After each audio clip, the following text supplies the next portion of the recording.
Have UFOs crashed on Earth? Have we made alien contact? Is the US government covering up a massive UFO conspiracy? Behind me is one of the most secret military bases in the world, deep in the heart of the Nevada desert. The Groom Lake test site, also known as Area 51 or Dreamland, has been home to US stealth projects since the Second World War.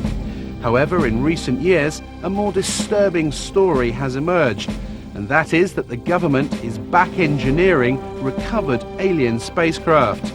Tonight, based on evidence given to us by top military personnel, engineers and scientists, we can exclusively reveal the UFO technology that's being developed behind me.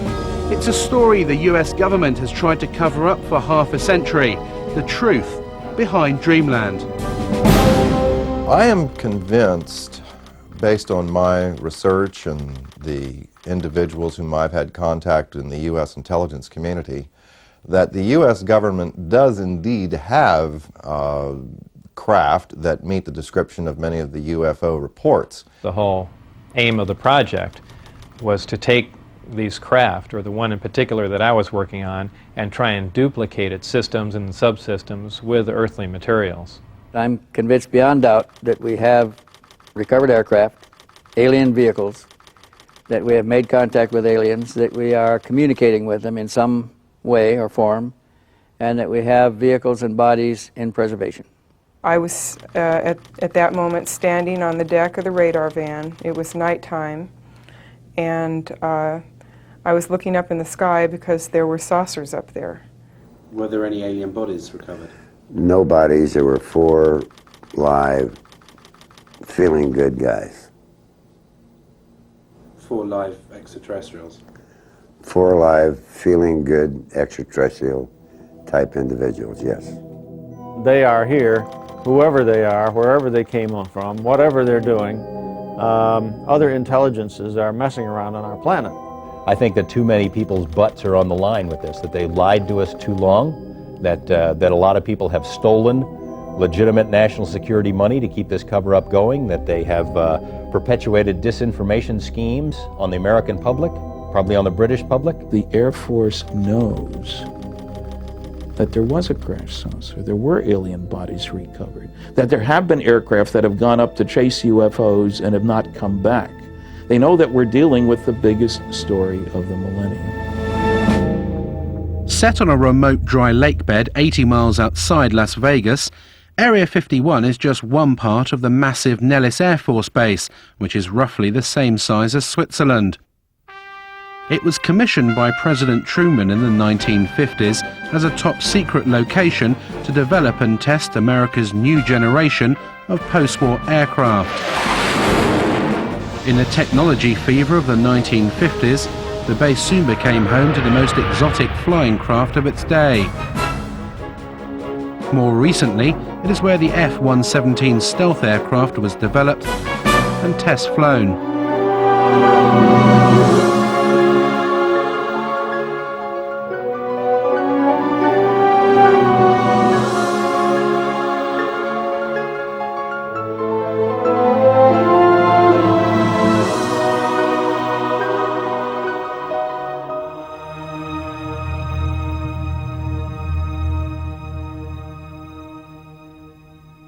This is an area that has been known but officially denied for many decades.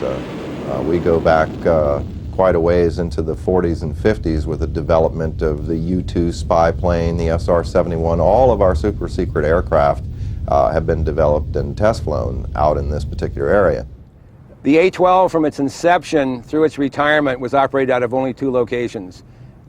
Area 51 at Groom Lake was its original home. The first aircraft was delivered there in January of '62, and the last airplane left on June 21st, 1968.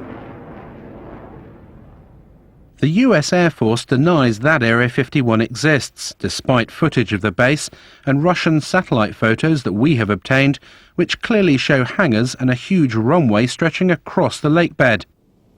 In the face of constant denials of its existence, the base has expanded since the 50s, with several passenger jets now landing every day, carrying hundreds of workers to the base.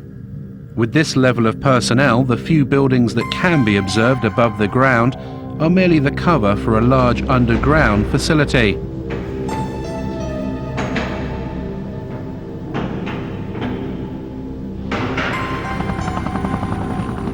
Security at the base is unprecedented and secrecy is paramount.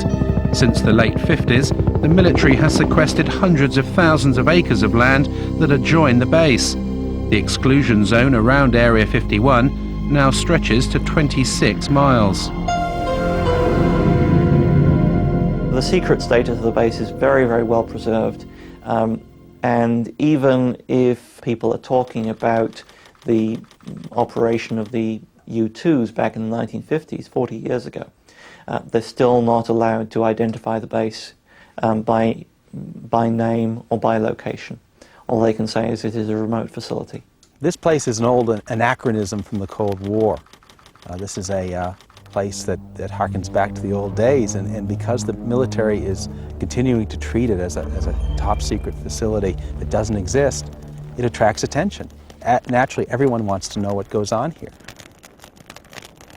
There is no question that the facility is there, that the government has said very little in the past about it, that it has the right to test things like the U-2, like the SR-71, like the stealth aircraft. People forget the stealth aircraft, over $10 million spent on developing it, and more than a decade before its existence was even announced. That's what you do out at Groom Lake. Now, the real question, I suppose, is, are there any flying saucers out there? We took to the skies to see the base for ourselves. Flying at an altitude of 10,000 feet, we edged to within 1 mile of the restricted zone. Having made contact with the tower, we soon found out how seriously Area 51 guards its airspace. Remain on the 4375, going off right, pick you back up in a few miles. We're just curious, is there any activity today out at the Groom Lake area? Any activity where, sir? Out at the Groom Lake area. Lake meet 60, I don't have any of that information available. Dude, L control on guard. When working Reveille Mola, squawk altitude, acknowledge with an ident. The Nellis approach controller now is just getting a little concerned that we're getting close now. We've just been buzzed by 2 F-16 fighters. They passed our bow at about 800 to 1,000 miles an hour. These guys aren't messing around. They don't want us to be here. In fact, there's another one just gone by the bow there. They're either trying to get us out of the area quickly or force us to land. And there goes another one. Well, that was really close, right off the right side. I'd say that was within a mile and a half. Well, you can see them, boy, that was amazing. And they have a TCAS on board, so they definitely had radar contact with us. That was really close.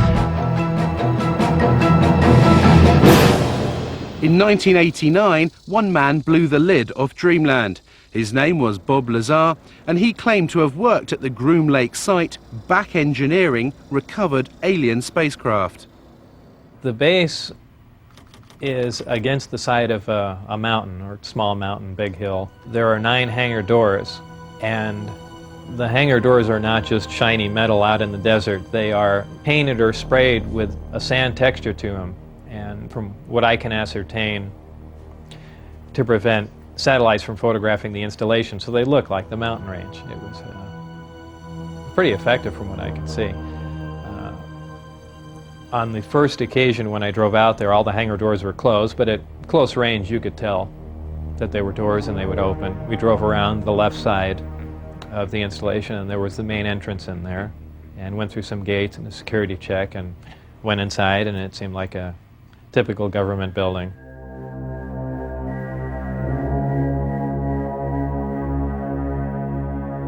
The work that I did basically entailed back engineering the power and propulsion system, and I opted to start with the power, the reactor that ran the craft. With the clearance that I had, that was known as Majestic clearance, there were only 22 people at S4 with that clearance to work on the craft. The location he worked on at Area 51 was called S4 and was housed on Papoose Dry Lake Bed, a short drive from Groom Lake. When I was brought in by bus, normally we had gone around to the left side of the installation and entered the door there. And for the first time, one of the hangar doors, the one on the end, was open. The bus drove up and we stopped there, and clear as day in the hangar, taking up almost all the hangar, was the disc. Looked like something right out of a science fiction movie. And we stopped, got out, and for the first time I was let in through that door. And as I walked in there, I thought, well, this is the new advanced aircraft we've been working on, and this is why people keep seeing flying saucers, because it's ours and we've just been testing it probably for all these years. And when I walked alongside it, I ran my hand on it. I say it's metal because it was cold, so I just assume it was some sort of metal. And in fact, by the hatch that was taken off, there was an opening there, and it had a little backwards American flag stuck on it. So I was positive it was something we had manufactured. I was allowed on the craft on one occasion to see the placement of these systems in case it was important to their operation. So I was, of course, escorted in the craft, and it was obviously made to be piloted by something smaller than the average human being, very cramped in there. There was a sub-level where a little collapsing floor member opened, and I could stick my head and upper torso down underneath with a flashlight to see how the gravity amplifiers hung upside down. Looked around the placement of the 3 seats, about 1/3 to 1/4 the size of a normal human seat.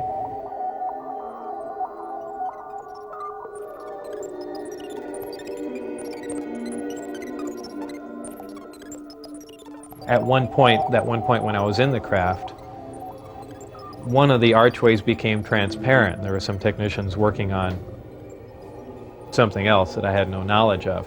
So, and also something began to scroll up on the screen. So it might have been possible that the skin of the craft, whether under electrical influence or something else, could at times become either transparent to look outside or be used as some sort of video screen. That was pretty amazing. When I went outside and looked at it, it looked as if it was just a plain piece of metal again.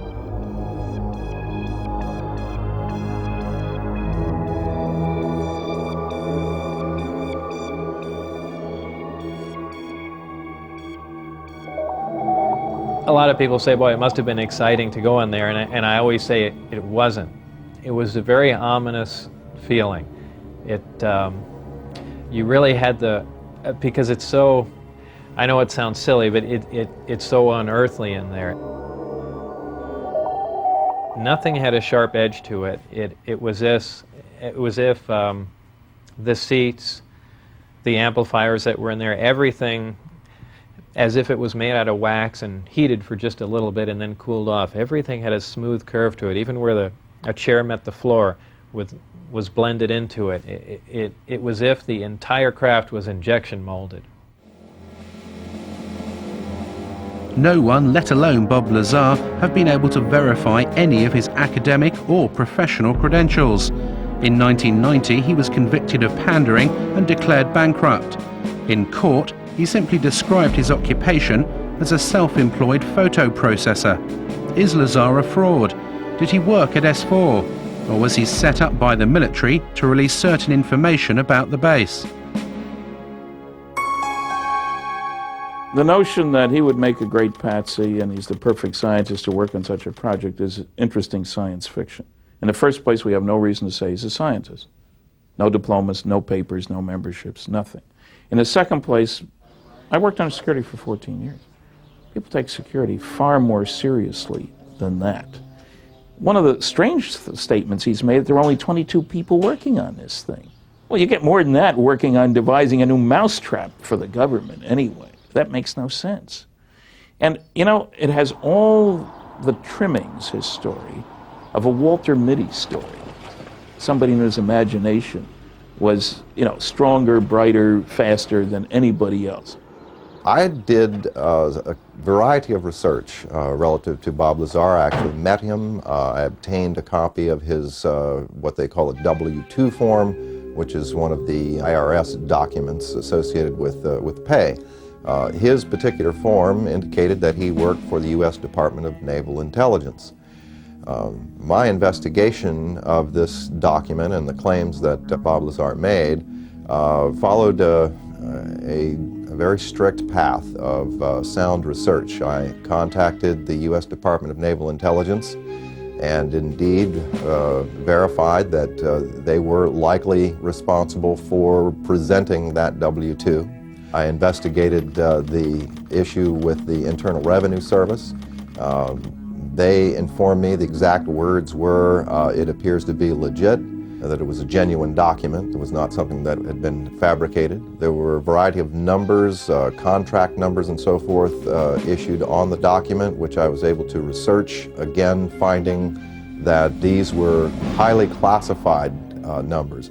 In fact, Internal Revenue Service ran into a brick wall when it came to trying to track down the actual employer associated with the document. He gave me information about his background, educational background and employment background. I started with his claim to have worked at Los Alamos Lab. I figured, well, that's a good starting point. If he worked at Los Alamos, it's pretty likely that he had an education somewhere. They don't just hire people off the street. And if he worked at Los Alamos, especially on classified projects, it's at least reasonable to assume he could have been hired somewhere else in Nevada to work on similar projects. We went to Los Alamos and got nothing even close to cooperation.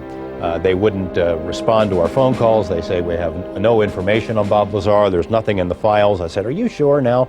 No, nothing in the files. I showed them the phone book entry that Bob had kept that said he was there. I showed him the newspaper article that showed that he was there. Are you certain that you don't have a Bob Lazar? Well, maybe we had a Bob Lazar. Here's an ID number, but he didn't work for us. He worked for someone else.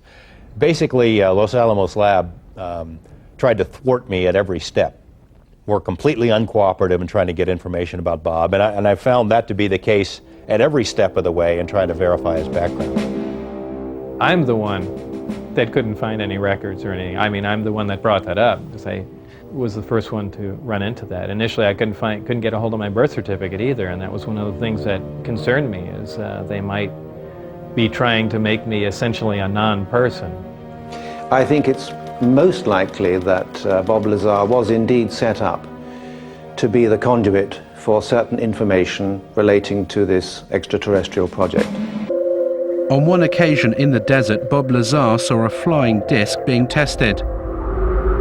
I was brought into the hangar for one of the short duration tests, and the craft was already outside on the lake bed, and lifted off silently and was drifted around for a bit and set back down, and that was pretty much of a marvelous sight. It's a huge thing.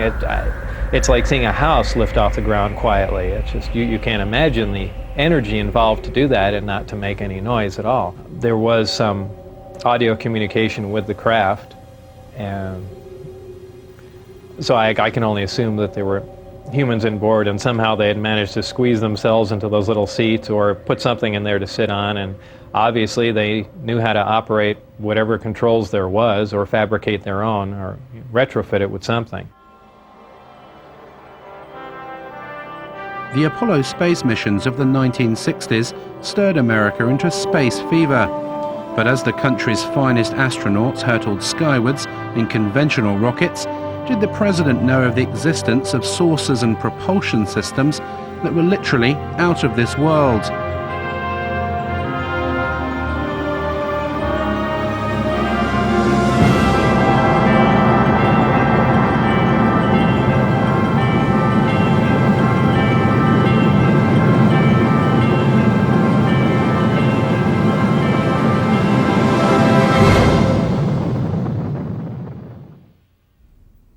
Dr. Edgar Mitchell of the Apollo 14 mission and the sixth man to walk on the moon has carried out extensive investigations of the alleged saucer crashes, as well as the question of alien contact.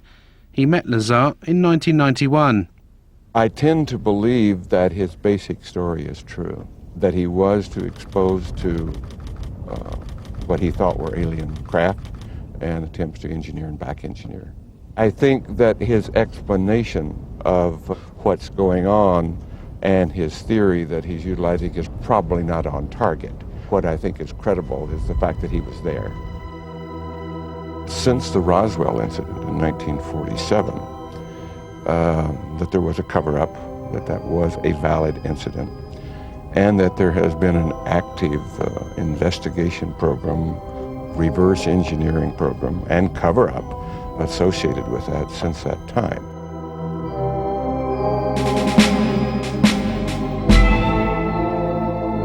After working at S4 for several months and in clear violation of his top-secret clearance, Bob Lazar decided to tell his closest friend, Gene Huff, about his work at the base. My reaction was to, without pressing him against his will, find out more, get him to tell me anything I could. And it wasn't disbelief. I think I was actually motivated to further read. I started investigating other books on UFOs and other researchers' information to see if anyone knew anything, and needless to say, they didn't know what Bob knew.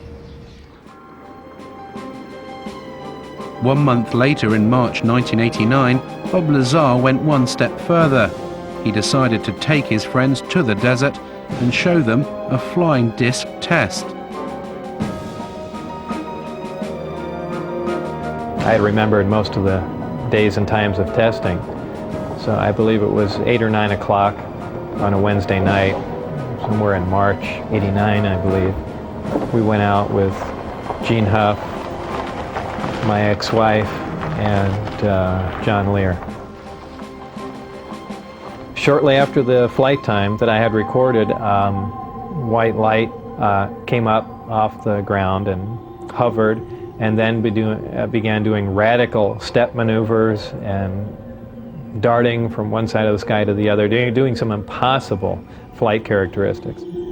But at times the craft had glowed tremendously bright, where we thought, being miles and miles away, we thought there was something wrong and the craft was going to explode, so much so that we all got behind the car. It actually came closer. It came down the mountain range toward us to where we could actually see it was elliptically shaped.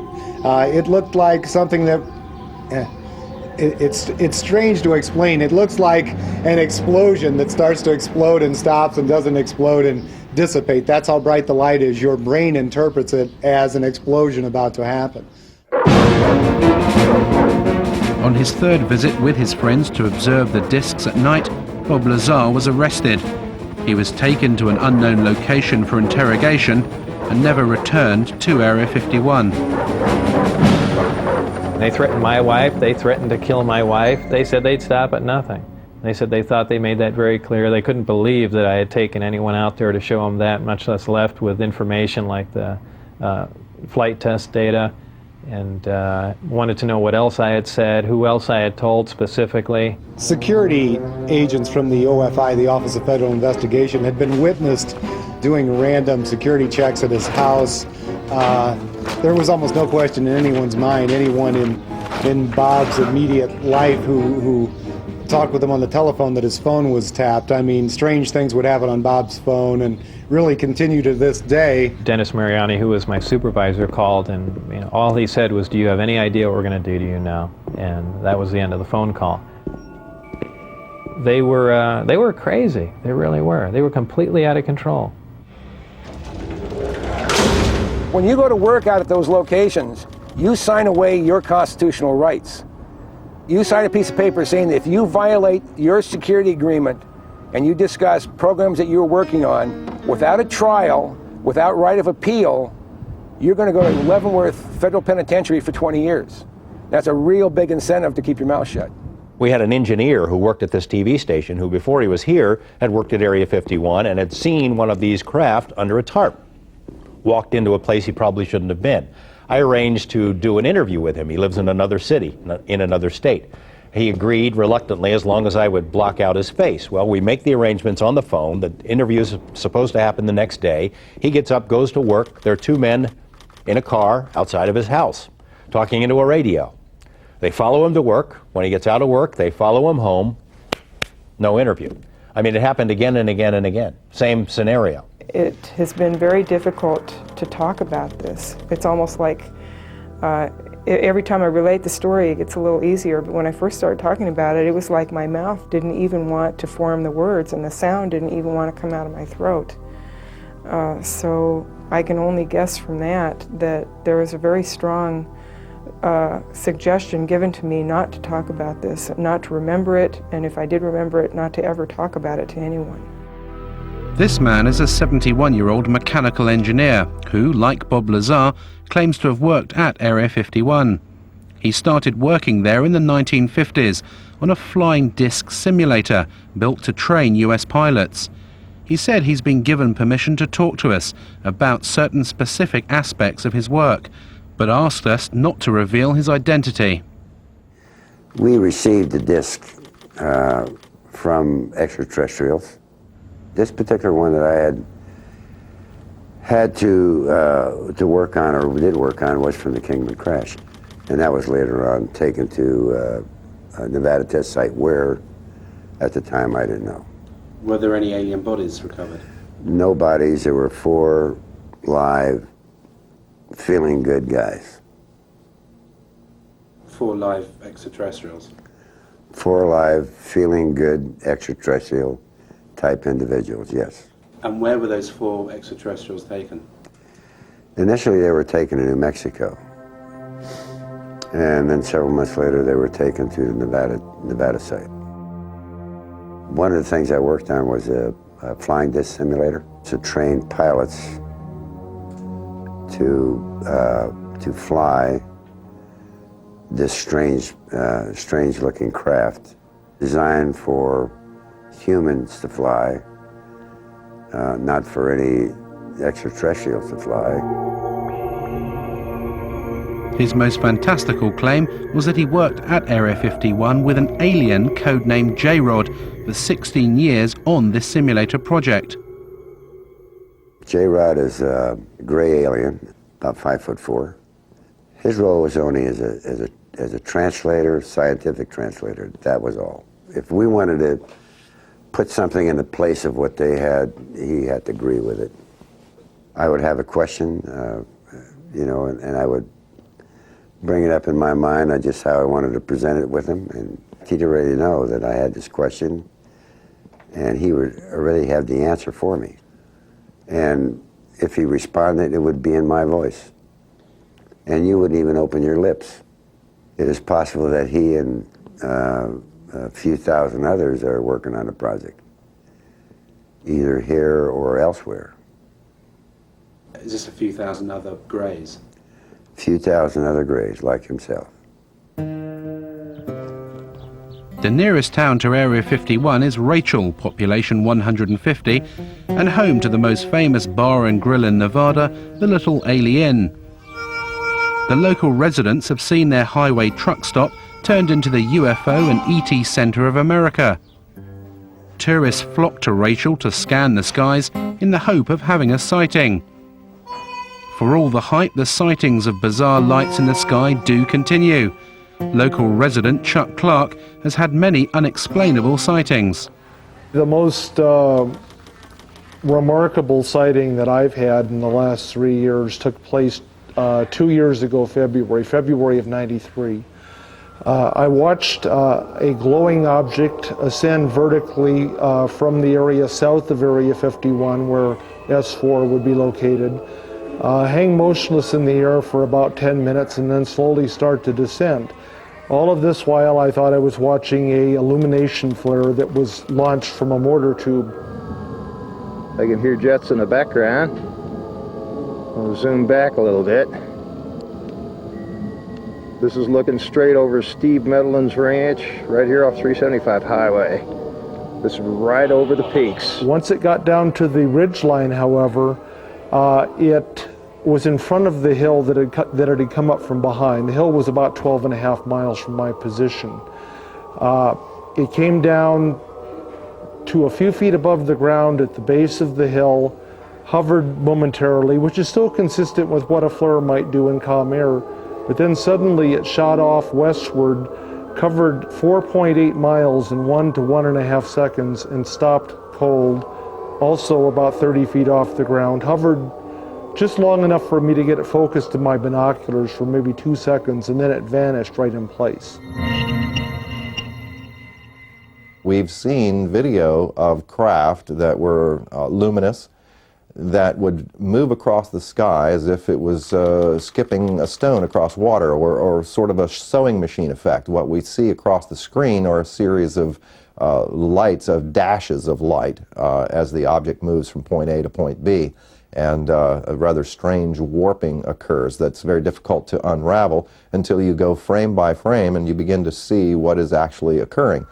Therefore, we are seeing what you might call a shadow effect of the propulsion mechanism at work.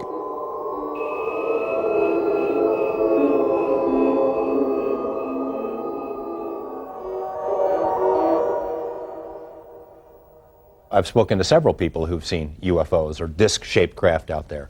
An attorney who lives here in town who has seen one. He saw one land outside the boundaries of Area 51. I've spoken to a very high-level managerial type who worked for a defense contractor out there for a number of years, from a very respectable, reputable family. His credentials are beyond question, but he doesn't want his name or face used, and he has seen them many times. There were a variety of craft that were all essentially generically sort of canister-shaped, I guess you would say. They were predominantly disc-shaped or rounded, like one of those Chinese lanterns or something or other. They appear to be colorful. At least they were multicolored in addition to the lights that seemed to be able to take on the light of the background. They could camouflage themselves somewhat in the sky by absorbing the blue light from the sky and the clouds.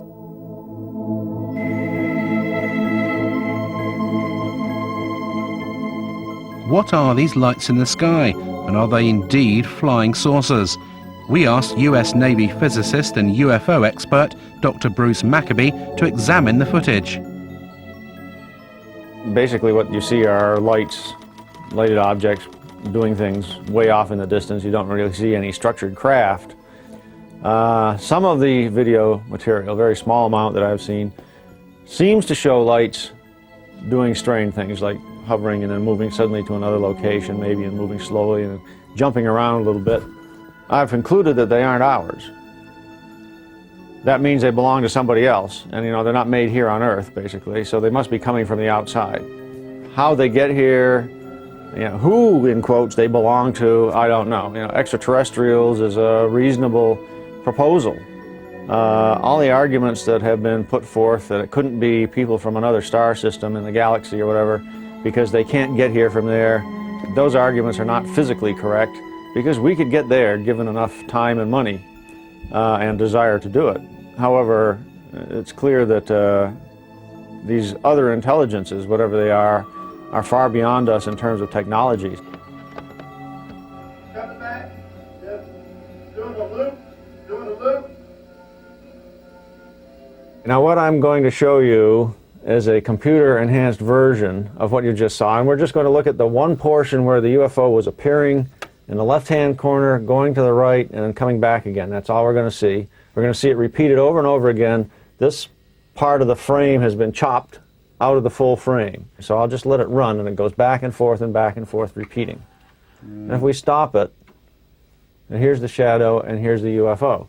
So basically we have a triangle with one side and two angles that we know. The net result is I can calculate the UFO position in three-dimensional space. Right. Turns out to be about 7,000 feet away from the camera. So having analysed it, what we seem to have here, Bruce, is a genuine UFO. Yes, there is an object out there 7,000 feet away. It wasn't one of ours. It's about 30 feet in size. A genuine UFO.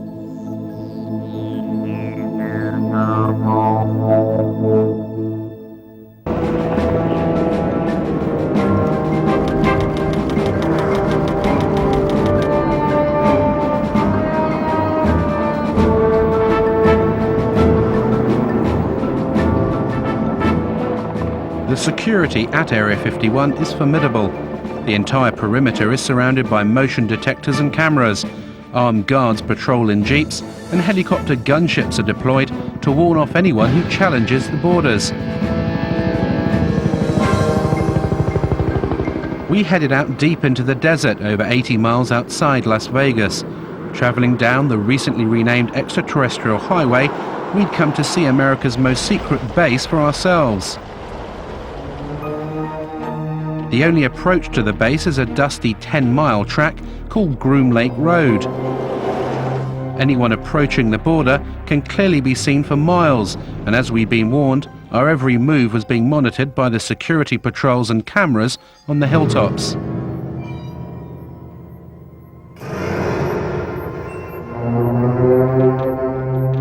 This is as far as you can come to go to the Groom Lake base. It actually says on these signs that use of deadly force is authorised.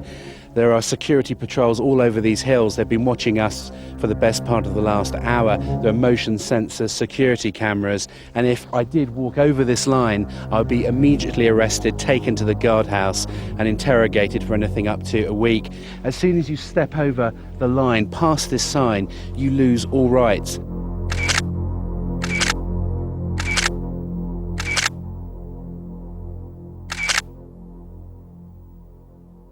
What's amazing to me, Glenn, is that the entrance here is so unassuming. They've got this rickety sign saying use of deadly force authorised, but you literally could, if you didn't know what you were doing, you just carry on straight into the base. That's the idea. You don't encounter any people here. If you went into the guardhouse that's there about a quarter mile in, you'd be arrested immediately because you've already passed those signs. They don't want to answer any questions, so they don't put any people in vulnerable positions. And as you come off the highway up there, the extraterrestrial highway, there's no sign saying Groom Lake. There's nothing, is there?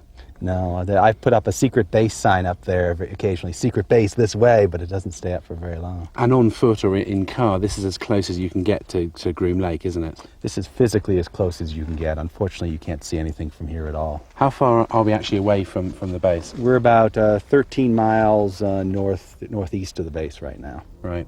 And if we continued up this road, if we drove into the base now past the signs, we'd be arrested? If you drove beyond here 20 feet, you'd be intercepted. As night fell and determined to see the secret facility, we headed for Tikaboo Peak, which overlooks the base 7,000 feet above the desert. At our base camp, I talked to Glenn Campbell, who founded the Area 51 Research Centre in Rachel and who produces the Groom Lake Desert Rat newsletter. He gave up a successful career in computers to devote his life to uncovering the truths of Dreamland. This is a large facility as big as the state of Connecticut. It's got lots of unknown, unexplored areas that you could store anything you want. Area 51 is only the best known secret base of a vast complex. They could house a lot of different things we don't know about. But there's actually no fencing, is there? Yet they know when you cross that line. It's simply marked by orange posts every few hundred feet. It's easy to wander across this line, but as soon as you do, they're going to detect you and they'll be right on you. This is a very harsh military border. It's not a place for tourists. Military has never said there are no UFOs. It's never directly denied any of the Area 51 stories. It would have been so simple when these claims came out, these Papoose Lake claims, for the military to simply say, look, we have nothing there. They could take a few reporters to this area and show them, nothing there. The military hasn't done it. The military has stonewalled. It has remained silent. And that's the most damning thing that they can do. At 3 a.m. we started our final ascent of Tikaboo. We needed to reach the summit before daybreak in order to see the base lit up for its nighttime test flights. Even at night, the roar of the jet shattered the silence of the desert.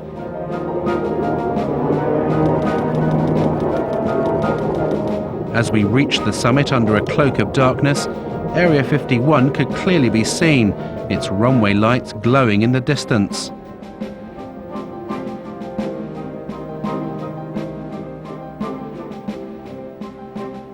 After trekking for several hours, we finally set up camp here, some 7,000 feet up. And since the crack of dawn, we've been watching non-existent flights, ferrying non-existent personnel to this non-existent base. Tikaboo Peak is the last safe vantage point where you can clearly see Dreamland. But how long before this too is claimed by the military?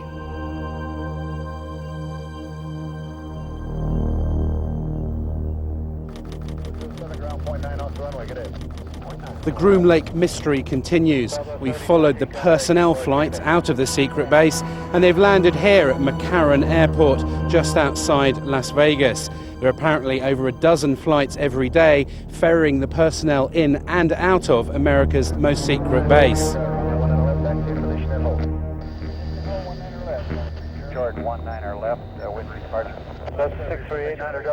I was called at a random time. The operator would say, "Mr. Lazar, it's now 4:15 a.m. We expect you to be at McCarran Airport at 4:45. Your plane will be leaving at such and such time." I'd drive there, check in, board the plane, and the plane would fly out to Groom Lake.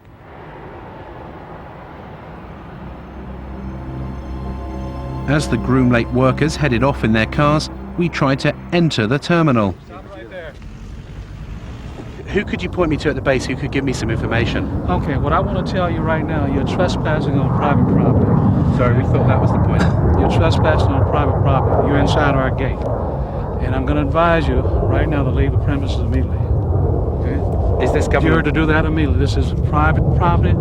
You're trespassing. Leave the premises as soon as I get to getting you information. Is it government property or is it just private? No comment. You're trespassing.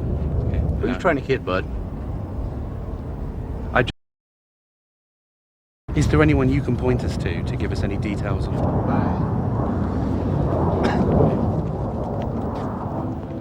As we were ejected from the airport, yet another Janet flight left for Groom Lake. Reporting 737, wind calm, runway 19 left, liberty guys. Take that 19 left, early left turn. Roger, early left turn to 150, fuel fuel south, sunset. 31. Janet 3, attention, Janet 605, cross runway 25 right, kind of ground point 1 on the other side, good day. Our investigations have revealed that a private company is working with the US military at Area 51. We believe this is the company, EG&G Special Projects. It's worked for the last 50 years on top secret and sensitive projects with the US government, and it's said to control the Janet flights that take the workers to the base, as well as all the security and technical support for the back engineering of alien spacecraft.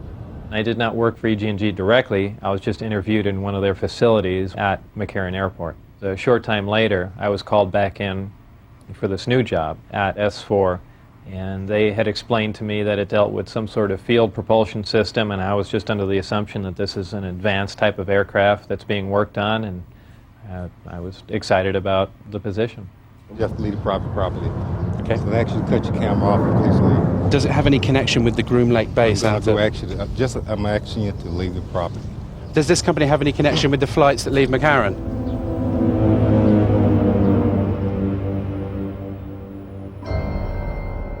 EG&G has been the central civilian contractor for Groom Lake basically since the beginning. They're the people who military folks come and go, other contractors come and go. EG&G has had the contract since the very beginning. So if anyone were to know what's going on out there, it'd be EG&G. They're not talking. We phoned EG&G to clarify what their role is at the base, but they would only confirm that the company is working on several classified Department of Defense contracts at various remote locations in Nevada. They would not comment on the exact nature of the work, but did state that it was connected with EMP, electromagnetic propulsion.